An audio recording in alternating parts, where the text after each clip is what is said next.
अस्सलाम वालेकुम students, my name is Mohammad Ramzan, your chemistry teacher. हमने फर्स्ट ईयर केमिस्ट्री उसको स्टार्ट किया हुआ था। उसका चौथा चैप्टर हम पढ़ रहे थे, चैप्टर नंबर 4। और आज उसका लेक्चर नंबर 9 है, जिसके अंदर हम एक्सेस रिएजेंट उसकी एक प्रॉब्लम यानी कि न्यूमेरिकल क्या करेंगे, सॉल्व करेंगे। तो चलें शुरू करते हैं। प्रॉब्लम 14.9 एक्सेस रिएजेंट, यानी कि हमने एक्सेस रिएजेंट उसका क्या करना है, जो न्यूमेरिकल है उसको सॉल्व करना है। देखें, दो तरह के आपके पास रिएजेंट या रिएक्टेंट होते हैं। एक आपके पास लिमिटिंग रिएक्टेंट, लिमिटिंग रिएक्टेंट, और दूसरा आपके पास होता है एक्सेस रिएक्टेंट। अब देखें इन दोनों में क्या फ़र्क है, ये हम पिछले लेक्चर्स में पढ़ चुके हैं। लिमिटिंग रिएक्टेंट वो रिएक्टेंट होता है जिसकी मिकदार कम होती है और वो पहले रिएक्शन में क्या हो जाता है, ख़त्म हो जाता है। जबकि एक्सेस रिएक्टेंट वो होता है जिसके अंदर जिसकी जो मिकदार है वो आपके पास क्या होती है, बहुत ज़्यादा होती है और वो कभी भी ख़त्म नहीं होता। इसका मतलब उसकी कुछ ना कुछ मिकदार क्या होगी, वो बच जाएगी। अगर यहाँ पर आपको एग्जांपल से मैं समझाऊँ तो ये आपके पास क्या है, H2 plus O2 sign of arrow 2H2O। अब इसमें यहाँ पर आप जो लगेंगे इसको क्या करेंगे, बैलेंस करेंगे, क्योंकि स्टैइकियोमेट्री बैलेंस केमिकल इक्वेशन के साथ डील करती है। आप देखें 2 मोल H2 के 1 मोल ऑक्सीजन के साथ क्या हो जाते हैं, मुकम्मल कंज्यूम हो जाते हैं। तो बैलेंस केमिकल इक्वेशन में कोई भी लिमिटिंग रिएक्टेंट या एक्सेस रिएक्टेंट नहीं होता।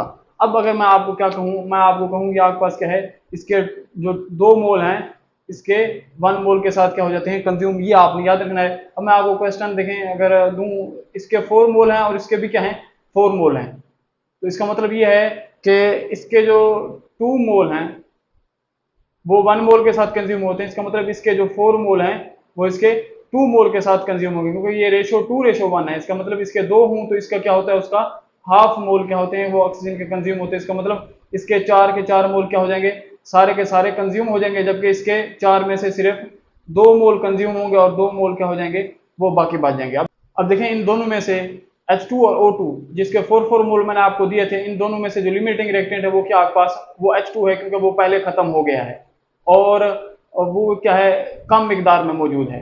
और दूसरा अगर आप देखें जो एक्सेस रिएजेंट है, इसमें जो 4 मैंने आपको दिए, इसमें आपके पास O2 क्या है, एक्सेस रिएजेंट, क्योंकि उसके 2 मोल वो यूज हुए हैं, 4 मोल हाइड्रोजन के साथ, जबकि 2 उसके क्या हो गए हैं, मोल वो बच गए हैं। तो ये आपके पास क्या होगा, ये ऑक्सीजन एक्सेस रिएजेंट होगा इस रिएक्शन में, और ये आपके पास H2 है वो क्या होगा, लिमिटिंग रिएजेंट या लिमिटिंग रिएक्टेंट होगा। तो ये आपने क्या करना है, याद रखना है कि एक्सेस और जो आपके पास लिमिटिंग रिएक्टेंट है वो क्या होते हैं। अब देखें न्यूमेरिकल को हम सॉल्व करते हैं। Natural gas consist primarily methane. अब देखिए नेचुरल गैस के अंदर 85% क्या होता है, मीथेन मौजूद होती है। The complete combustion of methane gives CO2 and water. अब देखें कंबशन किस प्रोसेस को आप कहेंगे, एक ऐसा प्रोसेस जो ऑक्सीजन की क्या हो, जो ऑक्सीजन की प्रेजेंस में हो और उसके नतीजे में आपके पास CO2 वो इसका एक जो ना प्रोडक्ट होना चाहिए। इसका मतलब एक ऐसा प्रोसेस जो कि ऑक्सीजन की मौजूदगी में होना हो और दूसरा उसके अंदर जो प्रोडक्ट हो उसके अंदर जो ना CO2 वो लाजमी प्रोड्यूस हो। तो ऐसे अमल को हम कंबशन कहते हैं। तो यहाँ पर आप देख सकते हैं जो CH4 है वो O2 की मौजूदगी में क्या हो रहा है, बर्न हो रहा है। उसमें से इन प्रोडक्ट्स में से one of the product is CO2, so that is called combustion. तो ये आपने क्या करना है, याद रखना है। अब यहाँ पर देखें मीथेन वो ऑक्सीजन की मौजूदगी में बर्न होती है, उसके नतीजे में CO2 और H2O बनता है।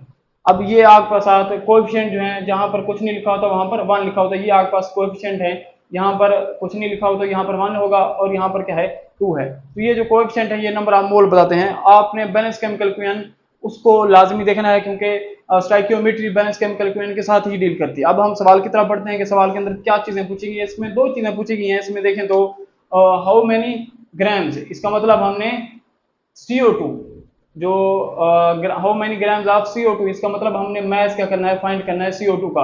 और यहाँ पर CO2 अगर आप देखें तो वो किस में है, प्रोडक्ट के अंदर मौजूद है। तो हमने प्रोडक्ट का मैस फाइंड करना है। Can be produced when 30 gram of CH4 and 50 gram of O2।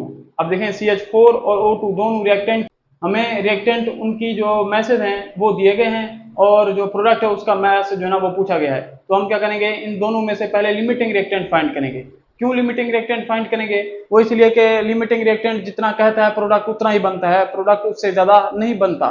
इसका मतलब क्या है, इन दोनों जो आपके पास क्या है रिएक्टेंट, उनमें से जो हमने क्या करना है, लिमिटिंग रिएक्टेंट क्या करना है, फाइंड करना है। नेक्स्ट हमारे पास दूसरा जो इसका पार्ट है, हाउ मेनी ग्राम्स, इसका मतलब हमने क्या करना है, मैथ्स क्या करना है, फाइंड करना है, how many grams of excess reagent are left unreacted after completion of reaction. अब देखें इन दोनों में से एक क्या होगा, आपके पास लिमिटिंग रिएक्टेंट होगा और दूसरा क्या होगा, एक्सेस रिएजेंट होगा या एक्सेस रिएक्टेंट होगा, और हमें एक्सेस रिएक्टेंट उसकी कितनी मिकदार यूज हुई है और उसमें से कितनी मिकदार क्या हुई है, वो बच गई है। जैसे कि हमने इस एग्जांपल में देखा था 2 मोल ऑक्सीजन के बच गए थे, तो यही हमने क्या करने हैं, फाइंड करने के लिए हमने मोल नहीं फाइंड करने बल्कि हमने उसका ग्राम्स का मतलब उसका मास फाइंड करना है। तो हम इस न्यूमेरिकल को स्टार्ट करते हैं। चलें देखें यहाँ पर आपके पास सबसे पहले आप लिखेंगे जो आपके पास डाटा आपको दिया गया है वो आप लिखेंगे, डाटा जो आपको गिवन है। अब इसमें देखें तो यहाँ पर आपको क्या क्या चीज गिवन है। पहला हम क्वेश्चन करते हैं, जो पहला पार्ट है उसका 30 ग्राम जो आपके पास क्या है, CH4, इसका मतलब मास ऑफ CH4 वो आपके पास क्या है 30 ग्राम।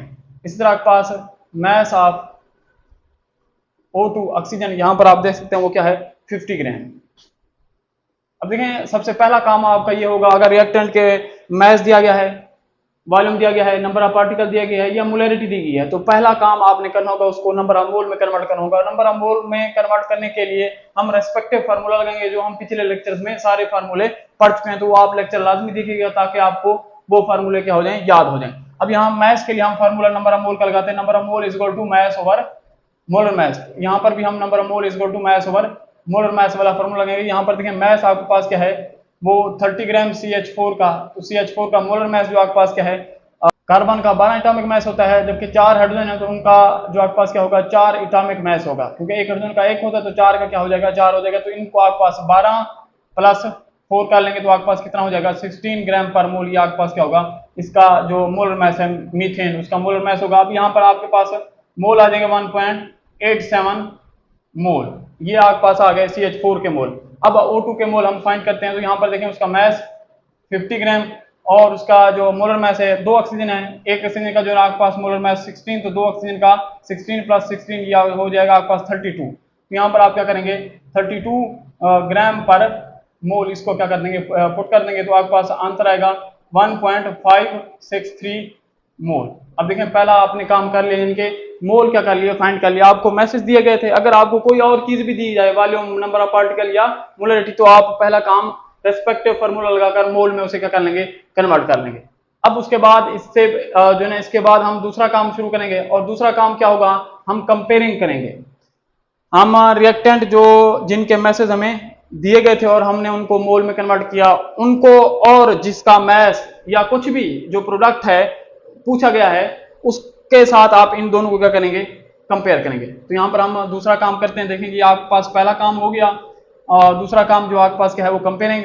तो CH4 को हम कंपेयर करेंगे CO2 के साथ, और इसी तरह हम क्या करेंगे O2 उसको कंपेयर करेंगे CO2 के साथ, क्योंकि हमसे CO2 का मैस पूछा गया था, तो इसीलिए हमने CO2 के साथ दोनों रिएक्टेंट, और दो ही इसमें क्या है रिएक्टेंट हैं, तो हमने दोनों रिएक्टेंट को बारी बारी क्या किया है, कंपेयर किया। अगर आपको 3 रिएक्टेंट दिए गए हो तो आप तीनों रिएक्टेंट को क्या करेंगे, कंपेयर। अगर 4 दिए होंगे तो चारों को क्या करेंगे, कंपेयर करेंगे। लेकिन उस प्रोडक्ट के साथ, यहाँ पर देखें 2 प्रोडक्ट हैं, लेकिन मैंने कंपेयरिंग के लिए ये वाला प्रोडक्ट लिया है, इसका मतलब जिसका मैस हमसे पूछा गया हो उसी के साथ उसे क्या करेंगे, आप कंपेयर करेंगे। तो यहाँ पर आपके पास क्या है CH4।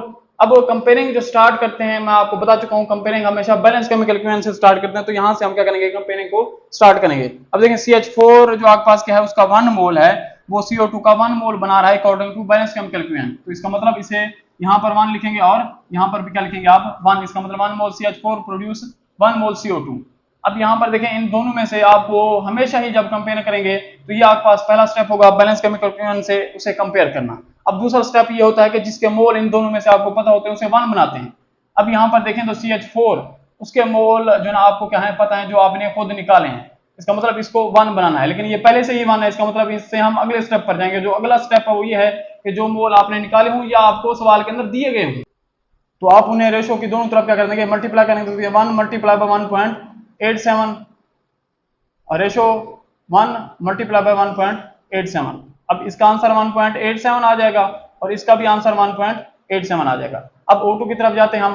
देखें बैलेंस केमिकल इक्विवेलेंट की मदद से हम क्या करेंगे, इसको कंपेयरिंग को स्टार्ट करेंगे। तो इसका जो 2 मोल है O2 वो आपके पास क्या है 1 मोल CO2 बनाता है बैलेंस केमिकल इक्विवेलेंट के मुताबिक।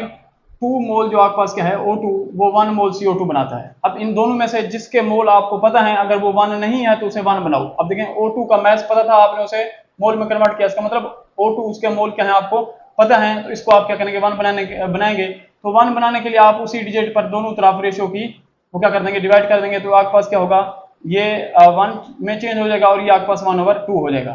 अब उससे अगला स्टेप वो क्या होगा, आपके पास जो मोल आपने निकाले हैं या आपको सवाल में दिए गए हैं उनको रेशियो की दोनों तरफ क्या करेंगे मल्टीप्लाई, तो 1 मल्टीप्लाई बाय 1.563 और यहाँ पर 1/2 मल्टीप्लाई बाय 1.563, इसका आपके पास आंसर आएगा 0.7815 मोल। तो ये आपके पास क्या आ गए मोल आ गए जो आपके पास क्या है CO2 के, जो O2 ने क्या किया प्रोड्यूस किया। अब अगर आप यहाँ पर देखें तो ये आपके पास क्या है मोल जो कि आपके पास क्या है CH4 ने प्रोड्यूस किए हैं, ये आपके पास है मोल जो कि आपके पास O2 ने क्या किए हैं प्रोड्यूस किए हैं। अब इन दोनों में से आप देखोगे दो रिएक्टेंट थे, दोनों ने क्या किया है CO2 को प्रोड्यूस किया है। अब इन दोनों में से जो कम जो CO2 बना रहा होगा, जो प्रोडक्ट की अमाउंट कम या लेस बना रहा है, उसे हम क्या कहेंगे लिमिटिंग रिएक्टेंट। और इन दोनों वैल्यूज में से जो लेस वैल्यू है वो आपके पास 0.7815 है, इसका मतलब ये आपके पास क्या है लेस वैल्यू है, कम है ये वैल्यू, और ये आपके पास क्या है ज्यादा है। तो इसका मतलब ये है कि ये जो O2 है वो आपके पास क्या होगा, वो आपके पास लिमिटिंग रिएक्टेंट होगा। तो ये आपके पास क्या होगा लिमिटिंग रिएक्टेंट, जो आपने क्या कर लिया फाइंड कर लिया। अब लिमिटिंग रिएक्टेंट वो जितना प्रोडक्ट कह रहा होगा प्रोडक्ट उतना बनेगा, जो आपके पास क्या है प्रोडक्ट प्रोडक्ट उतना बनता है जितना लिमिटिंग रिएक्टेंट बनाता है। तो ये आपने फिक्रा याद रखना है। अब लिमिटिंग रिएक्टेंट कह रहा है इतना प्रोडक्ट बनाओ तो इतना ही बनेगा, लेकिन ये मोल हैं, लेकिन हमें सवाल के अंदर उसने मैस पूछा था, इसका मतलब इस मोल को हमने मैस में क्या करना है कन्वर्ट। तो इजी तरीका है, देखिए number of mole is equal to mass over molar mass होता है।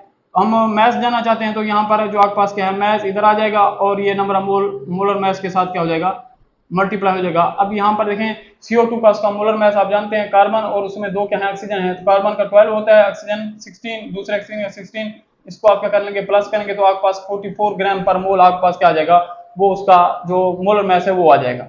अब 44 और मल्टीप्लाई बाय जो लिमिटिंग रिएक्टेंट के मोल उसने बताए हैं वो आपने यहाँ पर क्या करने लिखने हैं 0.7815, तो ये आपके पास आंसर आएगा 34.39 ग्राम। अब ये क्या है CO2 उसका क्या है मैस है, CO2 का मैस ये हमने क्या कर लिया फाइंड कर लिया, इसका मतलब हमने पहला पोर्शन न्यूमेरिकल का कर लिया है। अब हम दूसरे पोर्शन की तरफ जाते हैं, how many grams of excess reagent. अब देखें एक लिमिटिंग रिएक्टेंट है या रिएजेंट है, तो दूसरा क्या होगा एक्सेस रिएजेंट होगा जो कि CH4 है, इसकी कुछ मिकदार क्या होगी बच गई होगी, तो हमने वो फाइंड करनी है। तो उसको फाइंड करने का आपके पास क्या है उसका भी एक तरीका है, तो ये पहला स्टेप ये दूसरा स्टेप और उसके बाद हम तीसरे स्टेप की तरफ आ रहे हैं। तो अगर आपने एक्सेस रिएजेंट उसकी जो मिकदार बची हुई है उसको फाइंड करना है, तो आप रिएक्टेंट को आपस में क्या करेंगे कंपेयर करेंगे। बहुत ही अहम बात आपको बता रहा हूं, अगर आपने क्या करना है जो एक्सेस रिएजेंट उसकी कितनी मिकदार बची हुई है तो उसके लिए आपको रिएक्टेंट जो है उनको आपस में क्या करना होगा कंपेयर। आप देखें रिएक्टेंट यहाँ पर दो ही हैं, तो इनको आपस में क्या करेंगे आप कंपेयर करेंगे। CH4 उसको आप कंपेयर करेंगे किसके साथ O2 जो कि दूसरा रिएक्टेंट है। अब कंपेयरिंग कहां से स्टार्ट करें, तो बहुत आसान है, मैंने आपको कहा है आप बैलेंस केमिकल इक्वेशन की मदद से क्या करेंगे सबसे पहले कंपेयरिंग स्टार्ट करेंगे। अब यहाँ पर देखें तो 1 मोल CH4 2 मोल O2 के साथ क्या हो जाता है मुकम्मल तौर पर कंज्यूम हो जाता है, यानी कि उसके साथ क्या करता है रिएक्ट करता है। इसका मतलब 1 मोल वो 2 मोल के साथ क्या हो जाता है वो मुकम्मल तौर पर कंज्यूम हो जाता है। अब देखें इनमें से अगला जो स्टेप है वो क्या है, आपने उसको क्या करना है 1 बनाना है इन दोनों में से जिसके मोल आपको क्या है पता है। और एक चीज याद रखनी है यहाँ पर तो दो रिएक्टेंट हैं, अब इनमें से दोनों के मोल हमें क्या थे पता थे, तो अब इनमें से किसको हम क्या करें 1 बनाएं। तो आप CH4 जो कि एक्सेस रिएजेंट है उसकी मिकदार को जानना चाहते हैं, जबकि जो O2 है वो लिमिटिंग रिएक्टेंट है, और लिमिटिंग रिएक्टेंट रिएक्शन के अंदर मुकम्मल तौर पर क्या हो जाता है कंज्यूम हो जाता है, इसका मतलब इसकी कोई मिकदार नहीं बची होगी। इसका मतलब ये है कि आपने लिमिटिंग रिएक्टेंट जो है ना उसको क्या बनाना है, लिमिटिंग रिएक्टेंट उसको आपने 1 बनाना होगा, उसके मोल को आपने क्या बनाना होगा 1। अब यहाँ पर देखें 1 बनाने के लिए इसको इसी डिजिट पर डिवाइड करेंगे, इधर अगर डिवाइड करेंगे तो इधर भी क्या करना होगा डिवाइड, तो ये आपके पास क्या आंसर आ जाएगा इसका 1 आंसर आ जाएगा, इधर आपके पास 1/2 आंसर आएगा। तो ये आपके पास क्या है, या इसे आप 0.5 भी लिख सकते हैं, 0.5 ये भी लिख सकते हैं। आप देखें इसके बाद हमने कहाँ जाना है, देखें O2 के हमें 1 मोल नहीं दिए गए थे सवाल के अंदर, हमें उसका मैच दिया गया था O2 का, हमने उसे मोल में कन्वर्ट किया तो वो 1.563 था। इसका मतलब इस वैल्यू को फिर दोनों तरफ क्या करेंगे मल्टीप्लाई करेंगे 1 मल्टीप्लाई बाय 1.563 और इधर भी आपको 0.5 मल्टीप्लाई बाय 1.563, तो ये आपके पास क्या आएगा, आंसर आएगा। आप देखें इनको आप मल्टीप्लाई करेंगे तो ये आपके पास आंसर आएगा 1.563। देखें अगर आप इन दोनों को मल्टीप्लाई करेंगे तो आपके पास 0.78 जो आपके पास क्या आएगा, ये आंसर आएगा। अब ये आपके पास क्या है, ये CH4 की वो मिकदार है जो कि क्या हो चुकी है, यूज हो चुकी है 1.563 मोल ऑफ O2 के साथ, जो हमें सवाल के अंदर दिए गए थे। इसका मतलब इतनी मिकदार हमने क्या कर ली है, CH4 की यूज कर ली है, तो टोटल मिकदार वो आपके पास 1.87 थी जो आपने शुरू में निकाली थी। इसका मतलब टोटल में से आप क्या करेंगे, CO2 कितना आपके पास बच गया है, तो उसके लिए आप टोटल में से जो आपने शुरू में निकाले थे उसके मोल, उसमें से 1.87 में से 0.78 को क्या कर देंगे, माइनस कर देंगे। अभी आपके पास क्या है, ये मोल हैं, ये आपने याद रखनी है, तो आपने मोल में से मोल क्या किए हैं, माइनस किए हैं। आपके पास आंसर आएगा इसका 1.0935, ये आपके पास क्या आ जाएगा, आंसर आ जाएगा इसका। अभी आपके पास क्या है, मोल हैं, लेकिन हमें मोल नहीं बल्कि ग्राम्स, हाउ मेनी ग्राम्स, इसका मतलब क्या है, मैस चाहिए। हमें मोल नहीं चाहिए बल्कि मैस चाहिए, तो मैस के लिए मैंने आपको यहाँ पर बताया था, आप मोलर मैस को नंबर ऑफ मोल के साथ क्या कर देंगे, मल्टीप्लाई कर देंगे। तो CO2 का मोलर मैस 44 मल्टीप्लाई बाय जो उसके मोल हैं वो 1.0935, इनको मल्टीप्लाई करेंगे तो आपके पास आंसर आएगा 17.9 ग्राम ऑफ CO2। ये देखें, ये वो CO2 की अमाउंट है जो कि लेफ्ट अनरिएक्टेड, यानी कि जो रिएक्शन के एंड में after the completion of reaction क्या हो जाएगी, बच जाएगी। अगर आपको ये लेक्चर पसंद आया हो तो लाइक करें, शेयर करें और चैनल को जरूर सब्सक्राइब करें ताकि आपको मिलते रहें ऐसे ही हेल्पफुल वीडियोस। शुक्रिया।